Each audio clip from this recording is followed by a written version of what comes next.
एक नई कहानी, एक नया एहसास। आइए शुरू करते हैं एक सफर जो आपको सोचने पर मजबूर कर देगा। स्वागत है आपका कहानी के रंग चैनल पे।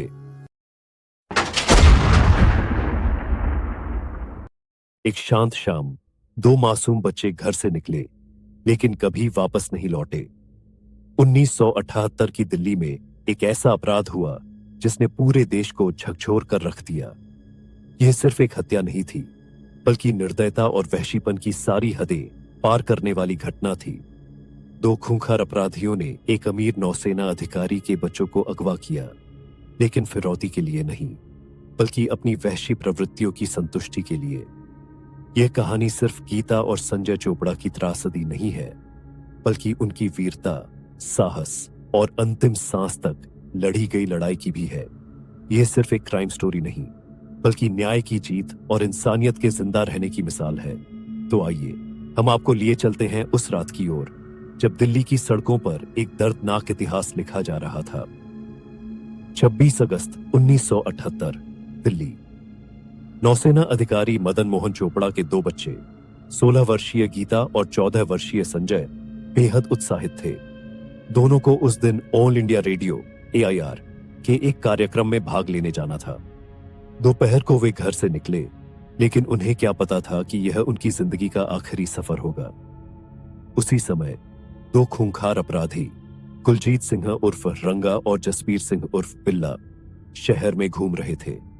हाल ही में जेल से छूटे ये दोनों अपराधी किसी अमीर परिवार के बच्चों को अगवा कर फिरौती मांगने की योजना बना रहे थे।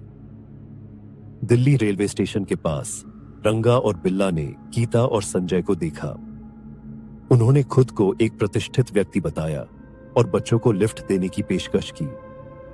मासूम बच्चों ने उन पर भरोसा कर लिया और उनकी कार में बैठ गए। जैसे ही कार दिल्ली की भीड़भाड़ वाली सड़कों से बाहर निकली, दोनों अपराधियों के असली इरादे सामने आने लगे। गीता और संजय ने डरते हुए जब कार रोकने के लिए कहा, तो बिल्ला ने गाड़ी की रफ्तार और तेज कर दी। रंगा और बिल्ला का इरादा फिरौती मांगने का था, लेकिन जब उन्हें पता चला कि बच्चों के पिता एक नौसेना अधिकारी हैं, तो उन्हें डर लगा कि यह मामला और भी ज्यादा तूल पकड़ सकता है। उन्होंने अपने अपराध को छिपाने के लिए दोनों बच्चों को मारने की साजिश रची, लेकिन गीता और संजय ने हार नहीं मानी। संजय, जो महज 14 साल का था, उसने अपहरणकर्ताओं से लड़ने की पूरी कोशिश की।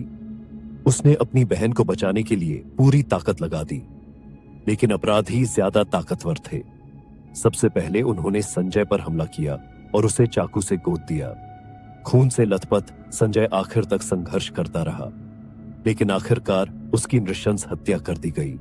इसके बाद रंगा और बिल्ला ने गीता पर हमला किया। गीता ने भी आखिरी दम तक खुद को बचाने की कोशिश की, लेकिन वे हैवानियत की हद पार कर चुके थे। उन्होंने गीता की भी बेरहमी से हत्या कर दी और दोनों शवों को दिल्ली के एक सुनसान जंगल में फेंक दिया। जब बच्चे रात तक घर नहीं लौटे, तो परिवार को चिंता हुई। नौसेना अधिकारी मदन मोहन चोपड़ा ने पुलिस में रिपोर्ट दर्ज करवाई। दिल्ली पुलिस ने तुरंत तलाशी शुरू की, लेकिन कोई सुराग नहीं मिला। कुछ दिन बाद पुलिस को जंगल में 2 शव मिले। पोस्टमार्टम रिपोर्ट में खुलासा हुआ कि बच्चों की नृशंस हत्या की गई थी। यह खबर पूरे देश में आग की तरह फैल गई। दिल्ली दहशत में थी। हर कोई इन अपराधियों को पकड़ने की मांग कर रहा था। कुछ दिनों बाद आगरा में एक ट्रेन में एक सैनिक, लांस नायक AV शेट्टी ने अखबार में छपी अपराधियों की तस्वीर देखी। ट्रेन में 2 संदिग्ध व्यक्ति दिखे, जिनकी शक्ल तस्वीरों से मेल खा रही थी। उसने बिना देरी किए पुलिस को सूचित किया। पुलिस ने तुरंत कार्रवाई की और रंगा और बिल्ला को धर दबोचा। पूछताछ के दौरान दोनों ने अपना जुर्म कबूल कर लिया। कोर्ट में मामला चला और 1981 में रंगा और बिल्ला को मौत की सजा सुनाई गई। उन्होंने कई बार अपनी सजा को माफ करवाने की कोशिश की, लेकिन सरकार ने उनकी अपील ठुकरा दी। 31 जनवरी 1982 को तिहाड़ जेल में दोनों को फांसी दे दी गई। गीता और संजय चोपड़ा सिर्फ पीड़ित नहीं थे, बल्कि वे बहादुरी की मिसाल थे। उनकी वीरता को सम्मानित करने के लिए भारत सरकार ने उन्हें मरणोपरांत कीर्ति चक्र से नवाजा।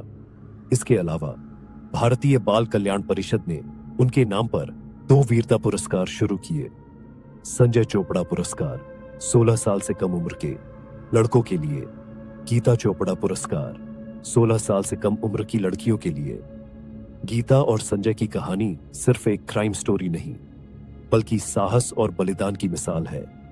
यह घटना हमें यह सिखाती है कि मुश्किल समय में भी हिम्मत और हौसले से डटे रहना चाहिए। उनकी बहादुरी भले ही उनकी जान नहीं बचा पाई, लेकिन उनकी कहानी हमेशा के लिए इतिहास में दर्ज हो गई।